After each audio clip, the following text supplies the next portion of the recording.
Hey everyone, Derek here for a predictions video on the next Pokémon Presents, which is going to be airing on February 27th at 6 a.m. Pacific, 9 a.m. Eastern, which is really early in the day, but at least it's better for me than it is for Ash and all those guys on the West Coast. But yes, we have our official announcement of what is going to be happening on Pokemon Day. And of course, it includes a Pokemon Presents that's going to be about 20 minutes long, and we'll cover some of the new stuff coming out. So what could those be? Well, I think there's some obvious ones. I think there's probably going to be some surprises, but I think most of it's going to be kind of obvious. The big one, I think, is Pokemon Gen 1 and Gen 2 on Nintendo Switch Online. With Game Boy and Game Boy Advance games coming to the service, it makes complete sense that Pokemon would be part of that. That was one of the biggest and best sellers of a virtual console on 3DS. Crystal was always one of the top selling games on the charts. Not sure how much that actually meant, but it was always a big part of the virtual console. Having those old games available at any time was great. And what makes it even bigger is the fact that they've already announced that Pokemon Stadium 1 and 2 are coming to the service as well. And the Stadium games are fine without having the actual Pokemon games to connect to them, because, you know, you have rental Pokemon, which is its own unique sort of challenge, and you have all the mini games, and there's plenty of stuff to do. But it is enhanced being able to take the team that you raised in the main game and take them through all the challenges of Stadium and see your Pokemon fight it out in 3D. It was a big selling point at the time, and I think it still has that kind of draw to it, especially by the fact we have both N64 and Game Boy on NSO. However, I don't think we're getting all of it at once. I think what we're going to get is, honestly, a shadow drop of Pokemon Red, Blue, and Yellow onto the NSO, as well as Pokemon Stadium release date, like maybe early March or something, is my prediction. So sometime around there, and it's going to have the connectivity and have all that. But they're also going to say that Gen 2, so Gold, Silver, and Crystal, are coming in the future, probably maybe around the summer, around sometime, along with Pokemon Stadium 2, since that was announced as well. And that there's plenty of time for that, because we still have some games that was announced as part of that last set on N64 that has not come to the service yet. So there's reason and time to give there a little bit of breathing room, rather than have, here's 8 Pokemon games on the NSO. A lot to play. A bit overwhelming, cool, but let's spread out the love a little bit here, especially because in the future we can totally get the GBA Pokemon games. So let's get some Ruby, Sapphire, Emerald, Pokemon Ruby and Silver Pinball, Pokemon Pinball in the old games as well. There's a lot of options that they could do, but I think for now, for this Pokemon Day, we're going to keep it simple and keep it to Gen 1 right now, shadow drop, Gen 2 in the future, along with all the Pokemon Stadium games getting release dates. I think that's the more likely option, or at least maybe not release dates, but just like coming in the summer, that sort of idea. I think that's probably one of the most obvious things that could happen for this Pokemon Presents. The other is a Scarlet and Violet expansion pass, likely in the same vein as the one for last gen, where we're going to get probably 2 different areas along with new Pokemon and new places to explore, which is its own sort of exciting idea to sort of expand upon that, bring things around. Unfortunately, I have not had a chance to play through all of Scarlet and Violet yet, so I don't really know what else they could add as far as that's concerned. I've heard details about, like, I forget the term for them, but Pokemon that are kind of just weird, I guess is the way to do it. Like, just sort of odd, so maybe more of those are introduced. Or you know what, let's get crazy and let's have a small section of Kalos available, and we can go there and get Mega Evolution back. Why not have that in 3D or something like that? Because if we're going off real world geography, we're not too far from Kalos. We're not too far from, I'm blanking on the region for Sword and Shield, but yes. And the other thing is, we already have the assets for Sword and Shield. So if we want, we could do a visit there, and that would be exciting all on its own, to have this sort of openness available for that, or just being able to do a visit, kind of like, you know, Gen 2 going from Johto to Kanto. It'd be wild. Will it happen? I'm not sure. Is it easier to have a smaller expansion with all this new lore or whatnot? Or is it easier to take old assets and go into them and see what happens? That's the big question there.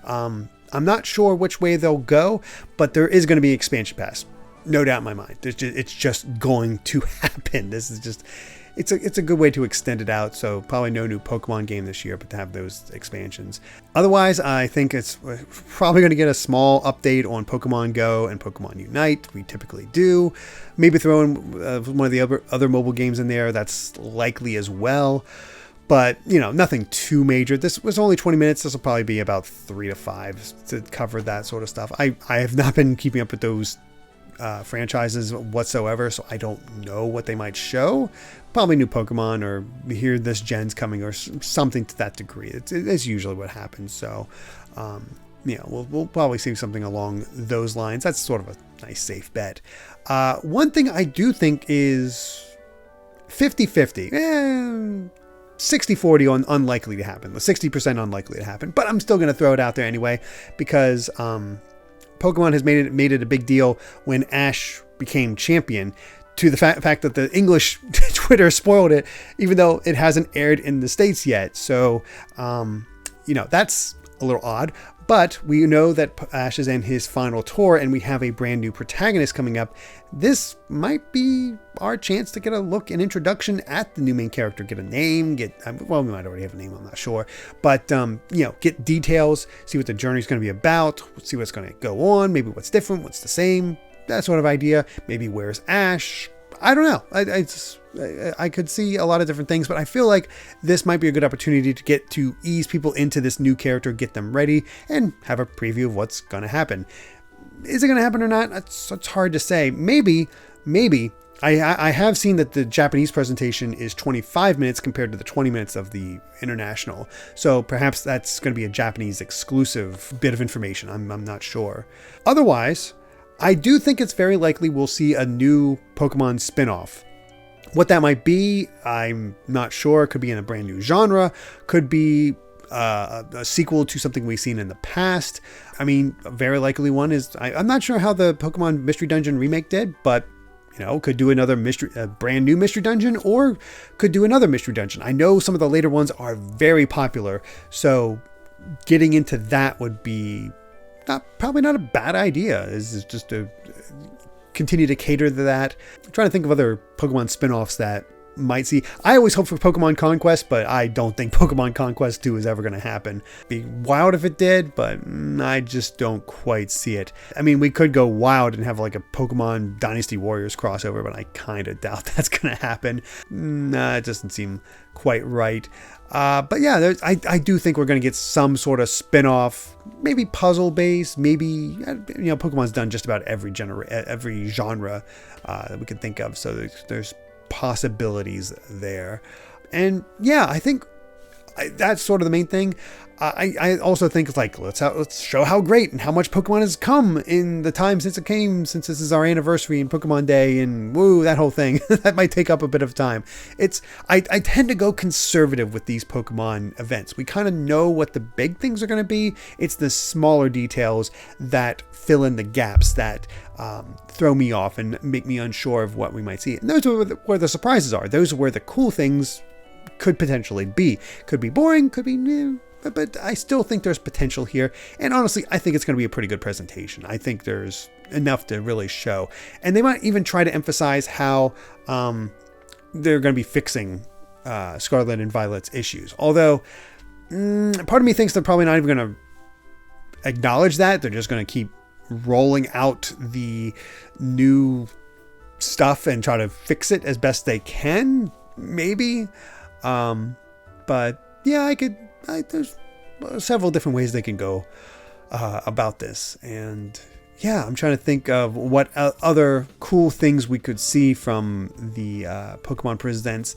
And those really are the big ones in my opinion. I mean, we're already getting Pokemon trading card game on NSO. That's been announced. That's cool. It'd be wild, honestly, if we got a new trading card game. Like we got that game, is like, okay, there you go. And now here's this. It's something akin to Yu-Gi-Oh! Duel Links, where you go through the seasons or the card generations and you get the new rules and the new cards, and you just have this celebration of the card game in its entirety, since it's incredibly popular, but it's also really hard to get the cards. So maybe the people like me who are like, I've not collected Pokemon cards in ages, but I remember enjoying the game, having a way to play those again online, maybe with other people making decks throughout the various generations. I don't know, that'd be kind of cool, but maybe too much effort. I don't know. That's just me shooting for the moon sort of thing, and it's shooting for the moon with card games, of course. So I don't know. We could see some good stuff, and honestly, there's quite a bit of time until we get to that end of the month. So we have about a week to wait, a little less. But I'm curious what all you think is gonna be there. Anything crazy? Any sequels that you might think we might see? More specific ideas on what the Scarlet and Violet expansion pass could be about? What other Pokemon games could come to NSO? Very curious to hear, and really do appreciate all of you watching. And of course, be sure to join all of us for that presentation on the 27th. We'll be right there to live react to it and see what Pokemon shows. So thank you all so much for watching. And of course, if you enjoyed this video, please consider supporting us on Patreon at patreon.com/gvgaming. But even just subscribing to the channel and ringing that bell helps us a ton. And, check out some of the other videos. We got ones on Zelda. We got ones on Tetris. We got ones on, I did a Dragon Quest video, and I, have some old retrospectives up there, Shin Megami Tensei and Xenoblade, and I have more retrospectives in the works right now. So lots of good stuff coming, and thank you so much for being here and sticking around with us. And just hope you all have a wonderful day. So until then, everyone, bye.